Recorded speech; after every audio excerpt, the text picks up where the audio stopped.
பார்த்தீங்கன்னா நம்ம கேழ்வரகு அடை செய்வோம். வாங்க எப்படி செய்யுதுன்னு பார்க்கலாம். அது ஃபர்ஸ்ட் முதல்ல எங்கள் தோட்டத்தில் இருந்த முருங்கீரை கிள்ளிலாம், அதுக்கடுத்து ஆனியன், அதுக்கடுத்து பச்சை மிளகாய், அது கேழ்வரகு, உப்பு, தண்ணி. இப்போ முருங்கீரை கிள்ள போகிறோம். வாங்க கிள்ளலாம்.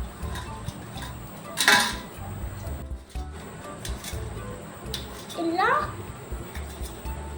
இப்போ பச்சை மிளகாய் கட் பண்ணுறோம்.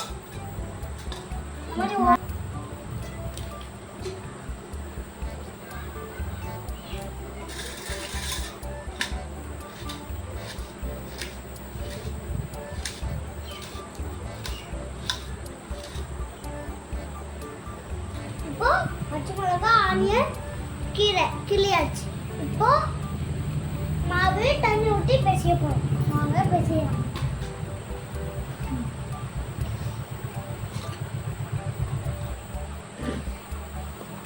இப்போ அந்த மாவில் இந்த கீரையும் பச்சை மிளகாயும் ஆனியனும் இந்த மாதிரி நல்லா பிசைஞ்சு கொஞ்சம் தண்ணி ஊற்றிக்கணும்.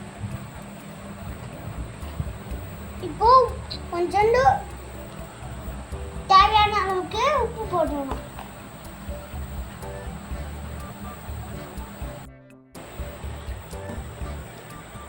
நல்லா பிசைஞ்சு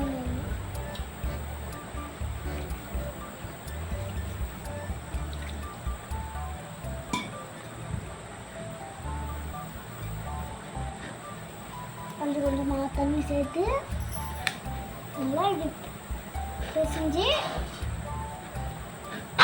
ஊறப்பறம் தோசைக்கல்ல போட்டு அப்படியே சப்பாத்தி மாதிரி பேட்டு போட்டு சாப்பிடணும். அதுதான்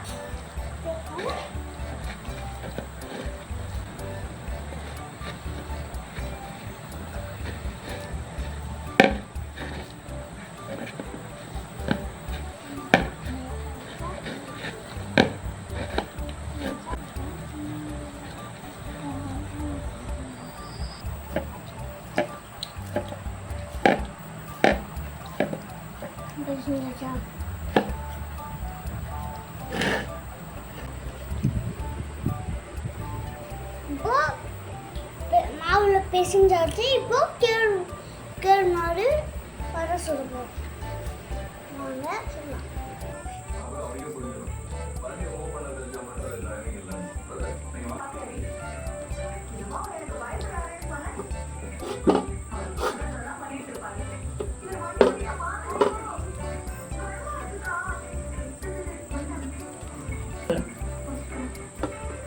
இப்போ இந்த மாதிரி கொஞ்சோண்டு மாவு எடுத்து வச்சு இந்த மாதிரி அட்டை சுடுற மாதிரி இப்படி ப்ளஸ் பண்ணி பண்ணோன்னா நல்லா பெருசாக வந்துடும். தட்டு சைஸ்க்கு அது பிசைஞ்ச அப்புறம் தோசைக்கல்லில் போட்டு தோசைக்கல் இப்போ அந்த அடையை தோசைக்கல்லில் போட்டாச்சு. இப்போ கொஞ்ச நேரத்தில் வெந்து வந்துடும். எடுத்து சாப்பிட்லாம். அவ்வளோ லைட்டாக அந்த அடை வேகும் போது லைட்டாக எண்ணெய் ஊற்றிக்கணும். அப்போதான் அடை நல்லா மொழு சாஃப்டாக வரும். கொஞ்சோண்டு எண்ணெய் ஊற்றினாதான் மொழு சாஃப்டாக நல்லா கிரிப்ஸியாகவும் நல்லா வரும். இந்த மாதிரி நல்லா தட்டி தட்டி தட்டி தோசைக்கல்லில் போட்டு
அதே இதான் பொச்சா இந்த மாதிரி வரும்.